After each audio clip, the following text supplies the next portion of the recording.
मनुष्य के शरीर में 7 चक्र होते हैं। इन्हें सृष्टि की समस्त शक्तियों का केंद्र माना जाता है। मान्यता है कि इन चक्रों के इर्द गिर्द शरीर की ऊर्जा एकत्रित होती है। कुछ आदतों को नियंत्रित करके और ध्यान व योग की सहायता से इन चक्रों को जागृत किया जा सकता है। यदि ये चक्र एक बार जागृत हो जाएं, तो व्यक्ति के लिए कुछ भी असंभव नहीं रहता। मित्रों, आज की प्रस्तुति में विस्तार पूर्वक जानेंगे कि मनुष्य के अंदर 7 चक्र कौन कौन से हैं, इसका महत्व तथा प्रभाव क्या है और इसे कैसे जागृत किया जा सकता है। इससे पहले अगर आप हमारे चैनल पर नए हैं तो हमारा सात्विक चैनल को सब्सक्राइब करें और साथ में घंटी के बटन को जरूर दबाएं। पहला है मूलाधार चक्र। यह चक्र रीढ़ की हड्डी के सबसे निचले हिस्से के आसपास होता है। इस चक्र को कुंडलिनी का मुख्य स्थान कहा जाता है। इसका एक और नाम भौम मंडल भी है। इसका बीजाक्षर लन है और यह चौकर तथा उगते हुए सूर्य के समान स्वर्ण वर्ण का होता है। भौतिक रूप से सुगंध और आरोग्य इसी चक्र से नियंत्रित होते हैं। आध्यात्मिक रूप से यह चक्र धर्म, अर्थ, काम और मोक्ष को नियंत्रण करता है।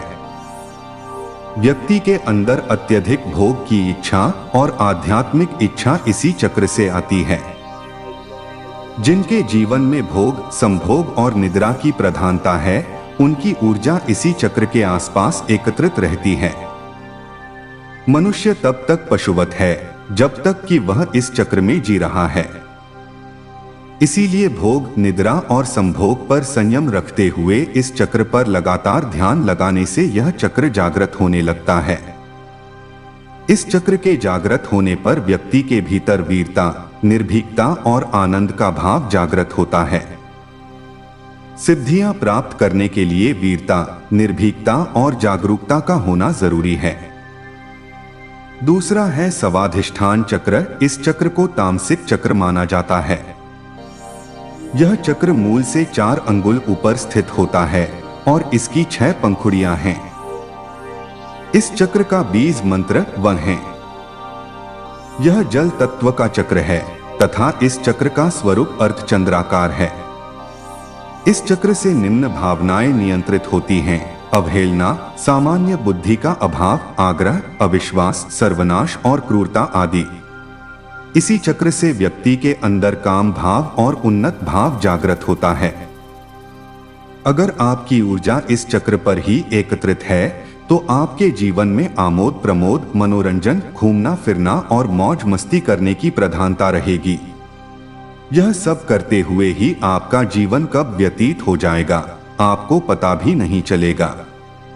जीवन में मनोरंजन जरूरी है, लेकिन मनोरंजन की आदत अच्छी नहीं होती। इस आदत पर नियंत्रण रखकर चक्र को जागृत कर सकते हैं। इसके जागृत होने पर क्रूरता, गर्व, आलस्य, प्रमाद, अवज्ञा, अविश्वास आदि दुर्गुणों का नाश होता है। दूसरा है मणिपुर चक्र। यह चक्र नाभि के ठीक पीछे रीढ़ की हड्डी पर स्थित होता है। यह चक्र 10 पंखुड़ियों वाला होता है तथा इस चक्र का बीज मंत्र रंग है। इस चक्र की आकृति त्रिकोण है और रंग रक्त के समान लाल है। यह चक्र ऊर्जा का सबसे बड़ा केंद्र है। यहीं से सारे शरीर में ऊर्जा का संचरण होता है। यह अग्नि तत्व को नियंत्रित करता है और राजसिक गुणों से संपन्न है। इस चक्र से निम्न वृत्तियां नियंत्रित होती हैं: लज्जा, दुष्ट भाव, ईर्ष्या, सुषुप्ति, विषाद, तृष्णा, मोह, घृणा, भय आदि। मन या शरीर पर पड़ने वाला प्रभाव सीधा मणिपुर चक्र पर पड़ता है।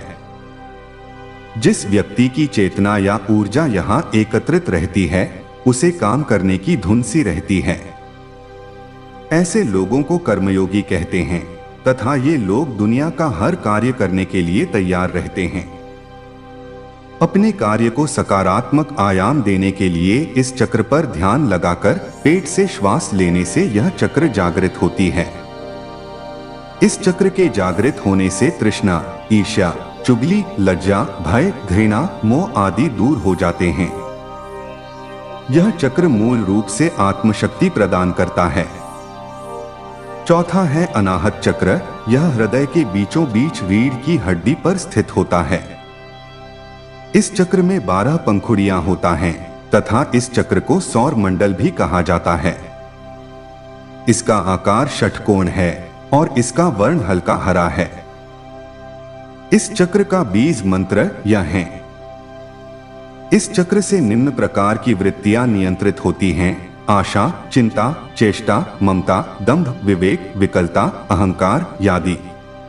मानसिक अवसाद की दशा में इस चक्र पर गुरु ध्यान और प्राणायाम करना अद्भुत परिणाम देता है। आध्यात्मिक दृष्टि से यहीं से साधक के सतोगुण की शुरुआत होती है। इसी चक्र से व्यक्ति की भावनाएं और अनुभूतियों की शुरुआत होती है।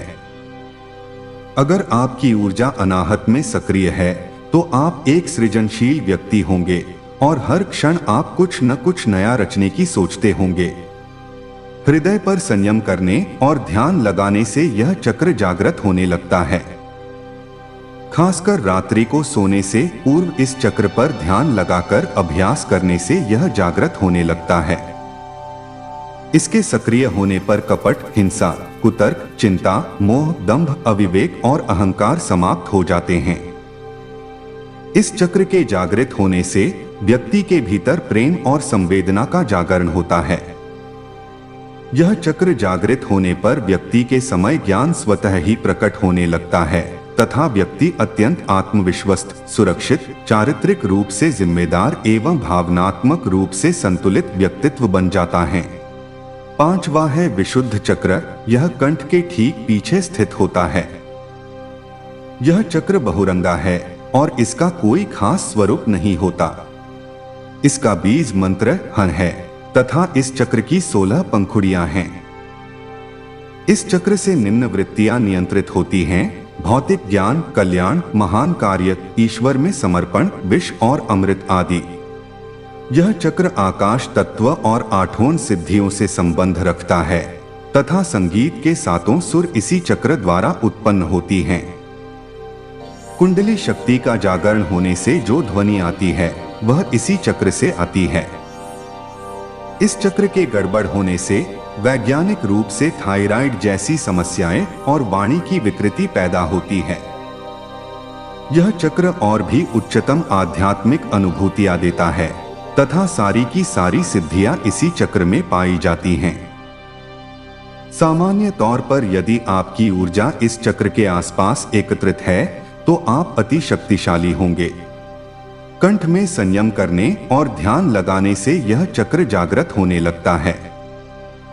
मनुष्य को इसके जागृत होने पर 16 कलाओं और 16 विभूतियों का ज्ञान हो जाता है। इसके जागृत होने से जहां भूख और प्यास को रोका जा सकता है वहीं मौसम के प्रभाव को भी रोका जा सकता है। छठा चक्र है आज्ञा चक्र। यह दोनों भौहों के बीच स्थित में होता है। यह चक्र 2 पंखुड़ियों वाला होता है। एक पंखुड़ी काले रंग की है और दूसरी पंखुड़ी सफेद रंग की है। सफेद पंखुड़ी ईश्वर की ओर जाने का प्रतीक है और काली पंखुड़ियों का अर्थ संसारिकता की ओर जाने का प्रतीक है। इस चक्र के 2 अक्षर और 2 बीज मंत्र ह और क्ष है। इस चक्र का कोई ध्यान मंत्र नहीं है क्योंकि यह 5 तत्वों और मन से ऊपर होता है। इस चक्र पर मंत्र का आघात करने से शरीर के सारे चक्र नियंत्रित होते हैं। इस चक्र पर इड़ा, पिंगला और सुषुम्ना आकार खुल जाती हैं और मन मुक्त अवस्था में पहुंच जाता है। सामान्य तौर पर जिस व्यक्ति की ऊर्जा यहाँ ज्यादा सक्रिय होती है ऐसा व्यक्ति बौद्धिक रूप से संपन्न, संवेदनशील और तेज दिमाग का बन जाता है, लेकिन वह सब कुछ जानने के बावजूद मौन रहता है। भ्रिकुटी के मध्य ध्यान लगाते हुए साक्षी भाव में रहने से यह चक्र जागृत होने लगता है। यहाँ अपार शक्तियां और सिद्धियां निवास करती हैं। इस आज्ञा चक्र के जागरण होने से ये सभी शक्तियां जाग पड़ती हैं और व्यक्ति एक सिद्ध पुरुष बन जाता है। 7वां है सहस्रार चक्र। यह मस्तिष्क के सबसे ऊपरी हिस्से अर्थात जहां चोटी रखते हैं वहां पर स्थित होता है। यह सहस्त्र पंखुड़ियों वाला होता है और बिल्कुल उजले सफेद रंग का है। इस चक्र का न तो कोई ध्यान मंत्र है और न ही कोई बीज मंत्र। इस चक्र पर केवल गुरु का ध्यान किया जाता है। कुंडलिनी जब इस चक्र पर पहुंचती है तब जाकर वह साधना की पूर्णता पाती है और मुक्ति की अवस्था में आ जाती है। इसी स्थान को तंत्र में काशी कहा जाता है तथा इस स्थान पर सद्गुरु का ध्यान या कीर्तन करने से व्यक्ति के मुक्ति मोक्ष का मार्ग सहज हो जाता है। यदि व्यक्ति यम नियम का पालन करते हुए यहाँ तक पहुँच गया तो वह आनंदमय शरीर में स्थित हो जाता है। ऐसे व्यक्ति को संसार, संन्यास और सिद्धियों से कोई मतलब नहीं रहता। लगातार ध्यान करते रहने से मनुष्य जब मूलाधार चक्र से होते हुए सहस्रार तक जागृत कर लेता है तब वह व्यक्ति परमहंस के पद को प्राप्त कर लेता है। मित्रों, मन भी एक चक्र है और मन से बड़ा कोई चक्र, कोई शक्ति नहीं। सभी धर्म एवं संस्कृतियों में यह एक विस्तृत समझ है कि हमारे जीवन में जो भी दुख या तकलीफें हैं वह हमारे अपने ही कर्मों का फल है और वैसे ही कोई भी लाभ, हानि, खुशी, प्रेम और संतुष्टता का आधार भी कर्म है। परंपरागत रीति से समय चक्र अपने 4 भागों के साथ घूमता रहता है जो मन स्थिति के परिवर्तन का प्रतीक है। उस विशेष समयावधि में देखा जाए तो चक्र की कोई शुरुआत या अंत नहीं है।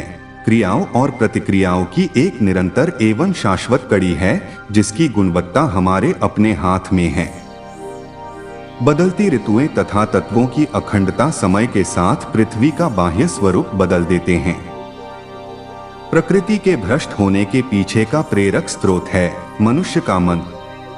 जब मनुष्य का मन शुद्ध, पवित्र और उसकी सोच उच्च होती है तब पृथ्वी भी सुदृढ़ और सब्ज होती है। इसके विपरीत जब मनुष्य की सोच अशुद्ध और नीच होती है तो पृथ्वी का अस्तित्व भी प्रदूषित और भ्रष्ट हो जाता है। जब मनुष्य अपना दैनिक जीवन इस समय चक्र की स्मृति में रहकर व्यतीत करता है वह एक विस्तृत दृष्टिकोण मन में निरंतर बनाए रखता है। ऐसे मनुष्य को यह आभास रहता है कि उसकी सोच और कर्म का उसके निजी जीवन की गुणवत्ता पर क्या असर पड़ने वाला है। इस तरह मनुष्य जीवन के प्रांगण में पर्वत शिखर पर खड़े होकर अपने जीवन की विहंगम दृश्य का न केवल देखने का आनंद लेते हैं बल्कि अपने जीवन में कब और कैसे आगे बढ़ना है इस बात का भी समझ रखते हैं। प्रत्येक मनुष्य स्वयं ही अपने भाग्य का निर्माता है। जो मनुष्य इन 7 चक्र को जागृत के साथ मन को भी नियंत्रित कर लेता है उसके लिए इस दुनिया में कुछ भी असंभव नहीं। मित्रों, अगर आपने हमारी प्रस्तुति को अंत तक देखा है तो कृपया हमें कमेंट्स में जरूर बताएं कि यह प्रस्तुति आपको कैसी लगी। धन्यवाद।